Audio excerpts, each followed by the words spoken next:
Այն, որ մեր երկրի ոստիկանությունը ԶԼՄ-ների համար փակ կառույց է, ամենևին էլ նորություն չէ։ Քննարկման սկզբում նման հայտարարությամբ հանդես եկավ ԵԱՀԿ Երևանյան գրասենյակի ռազմաքաղաքական հարցերով ազգային պատասխանատու Սուսաննա Նալթակյանը։ Երկրի 7 մարզերում անցկացված քննարկումները մի բան են ցույց տալիս, որ ոստիկանություն, զանգվածային լրատվամիջոցներ, փոխհարաբերություններ իրականում գոյություն չունեն, եւ որ այդ երկու ինստիտուտները միմյանց նկատմամբ ձեռք են բերել սառը հարաբերություններ։ Իսկ ինչպիսին է պատկերը Շիրակի մարզում։ Քննարկման կազմակերպիչները մարզային ոստիկանության վարչության պետի տեղակալ Աշոտ Գորգինյանին առաջարկեցին ներկայացնել կառույցի տեսակետը հետևյալ հարցի շուրջ, թե արդյոք քաղաքում ոստիկանություն ԶԼՄ-ներ փոխվստահություն գոյություն ունի։ Պարոն Գորգինյանը նախ նշեց, թե մարզային ոստիկանությունում մեծ ուշադրությամբ հետևում են տեղեկատվության ազատության մասին ՀՀ օրենքին ու լավ գիտեն, որ դեպքում եւ ինչ տեղեկատվություն պետք է տրամադրեն լրատվամիջոցներին ու երբեմն զարմանում եւ զայրանում են, երբ ԶԼՄ-ները փորձում են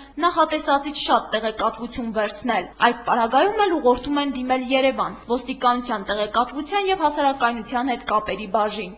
Ոստիկանության եւ զանգվածային լրատվության միջոցների բախումները եւ ընդհարումները լինում են այս հողի վրա։ Երբ որ իրանք ասում են տվեք ինֆորմացիա, իսկ ոստիկանության ծառայողը տատալու իրավունքը չունի։ Նման դեպքերում մենք խորհուրդ կտայինք, որ հարցը լուծվեր այսպես։ Հայաստանի Հանրապետության ոստիկանությունն ունի հասարակայնության հետ եւ տեղեկատվության վարչություն, որը նախարարի իրանով կարգավորում է առավել բարդ հանգուցալուծում պահանջող հարցերում նրանք կարող են դիմել հենց այդ ծառայությանը։ Քննարկմանը ներկա լրագրողներին էլ զարմացրեց Աշոտ Գորգինյանի այն հայտարարությունը, թե իբր ոստիկանությունը լրատվամիջոցներին տրամադրում է ցանկացած տեղեկատվություն, եթե այն գաղտնիություն չի պարունակում, եւ որ կառույցը տեղի ԶԼՄ-ների համար այնքան էլ անհասանելի չէ, որքան որ ներկայացնում են։ Գալայի լրագրող Արմենուհի Վարդանյանը ներկայացրեց մի թարմ օրինակ, թե ինչպես են ոստիկանները մի քանի անգամ խոչընդոտել հեռուստաընկերության օպերատորի աշխատանքը, թույլ չտալով կադրեր նկարել ոստիկանության շենքից։ Արդյոք սա կարելի է անվանել փոխհամագործակցություն։ Ոստիկանությունը այնքան փակ կառույց է այսօր մեր օրերում, մասնավորապես մեր մարզի ոստիկանությունը, որ եթե անկած տեսախցիկը անգամ հայտնվի ոստիկանության շենքի հարակից տարածքում, դա արդեն մեծ քուճապ է ոստիկանության ներսում։ Այսինքն խառնվում է մի ամբողջ աշխատակազմ ոստիկանության ու շատ բացասաբար է վերաբերվում տվյալ լրատվամիջոցին, ով ուզում է ասենք կադրեր վերցնել ոստիկանության շենքից։ Իմ կարծիքով նույն օրենքները չեն արգելում ոստիկանության, ասենք դրսի կողմից, շատ բան չենք ուզեցել,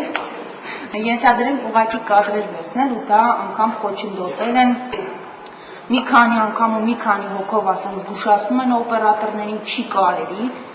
արգելված է։ Ինչու չի կարող նույն լրատվամիջոցները կամ ԶԼՄ-ների ներկայացուցիչները ինչ-որ ծրագիր ներկայացնել ոստիկանության մասին կամ նույն այստեղ տեսախցիկով ինչ-որ բան նկարել ոստիկանության շենքի կողմում, ինչու՞ է խոչընդոտել։ Հարցը կայանում է նրանում, որ նմանատիպ հանդիպումների ցանկությունը տալիս է զանգվածային լրատվության միջոցների ներկայացուցիչներից։ Վարչության պետընդունելության ժամեր ունի եւ օրվա մեջ նա ընդունում է եւ քաղաքացիների եւ զանգվածային լրատվության միջոցների։ Այդպիսի գրաֆիկ ունեն նաև բաժինների պետերը եւ նրանց տեղակալները։ Հանդիպումները պետք է կայանան հենց լրատվամիջոցների ցանկության։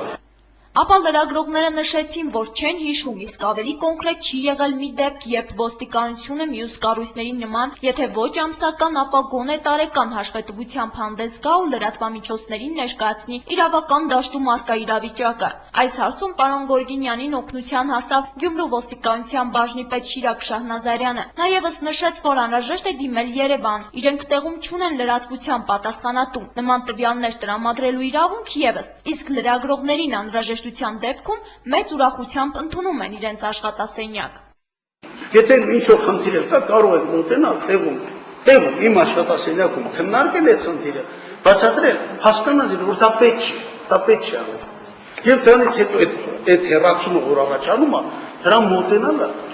շատ դժվար է լինում։ Եթե ոչ տեսախցիկով, ապա լրագրող ու վարչության պետ կամ լրագրող ու քաղաքային բաժնի պետ հանդիպումը կայանալ հնարավոր չէ։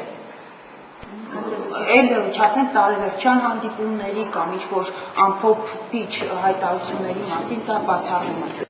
Ապա հաջորդ խնդիրը ԶԼՄ-ների ներկայացուցիչներն առաջ քաշեցին։ ԵԱՀԿ Երևանյան գրասենյակի պատասխանատուները զարմացան, երբ տեղեկացան, որ տեղեկատվություն ունենք, որ ինչ կուսակցություններից մեկի ներկայացուցիչները հրավիրվում են Գյումրու քննչական վարչություն եւ այնտեղ իրենց հետ կոնսուլտացիա է անցկացնում ոստիկանության ներկայացուցիչը քաղաքական թեմատիկայով, թե գիտեք, այս հեռուստաընկերություն մի գնացեք, հարցազրույցներ մի տվեք, իրենք ձեզ հրահրում են, այս են անում, այն են անում, պարոն Շահնազարյան, խոսում եք վստահության մասին, հետո մենք կողքից նման տեղեկատվություն ենք իմանում,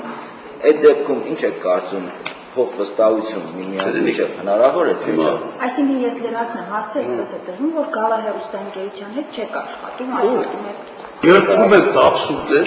նման բան քննչական բաժինը նման բաներով չի կարող զբաղվել, նրանք զբաղվում են ուրեմն քննությամբ, ընդհանրապես քրեական գործերի քննությամբ են զբաղվում, դա մեր ենթակայության տակ չէ այդ բաժինը,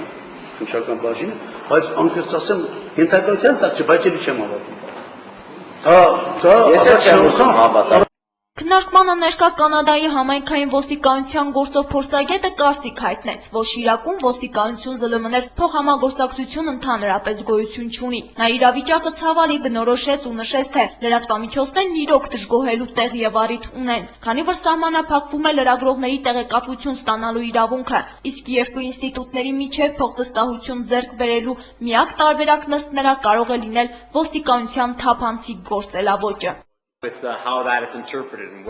Օրինակ ես երբևէ իրավունք չունեմ շփվելու լրագրողների հետ, կա համապատասխան բաժին մասնագետներ, ովքեր կանոնակարգում են զանգվածային լրատվամիջոցների հետ հարաբերությունները։ Ձեր երկրում ավելի ճիշտ մարզերում, չեմ հասկանում ինչու են նման լրացուցիչ խնդիրներ ստեղծում ու հիմա էլ փորձում են ձեռք բերել փոխվստահություն, արդյոք դա հնարավոր կլինի։